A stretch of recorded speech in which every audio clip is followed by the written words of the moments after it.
Имам Табарани передает по хорошей цепочке хадис, что Аббас бин Абдул-Муталиб, дядя пророка, да благословит его Аллах и приветствует, сочинил стихи о рождении пророка. И сказал ему: «О посланник Аллаха, позволь мне восхвалить тебя». Пророк ответил ему: «Говори, да освободит Аллах твои уста». И Аббас прочитал свои стихи. «До сотворения земли душа твоя облагодетельствована была в раю, и в святилище, где Адаму листья первые были сорваны».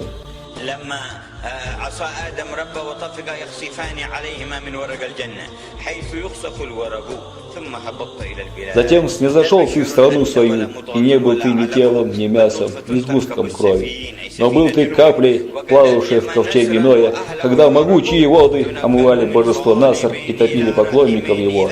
От отца в утробу матери ты путешествовал все это время, и миры сменялись друг за другом, и тайно был с Аллаха другом в пламени, мог ли он сгореть с тобою в своих чреслах? Похранимый от греха линии отцов и матерей, прибыл ты в Хандав в широком раздолье высокогорья. Когда ты родился, озарилась вся земля, и засиял горизонт твоим прекрасным светом. Через это сияние и свет по наставлению пути и мы проходим. Пророк сделал ему дуа: да осеребрит Аллах твои уста. Аббас постарел, и не выпал у него ни один зуб по причине этого дуа. Аббас первым прочитал стихи о рождении пророка, и пророк слышал это. Через это сияние и свет по наставлению пути и мы проходим. Ты сказал правду, о Аббас.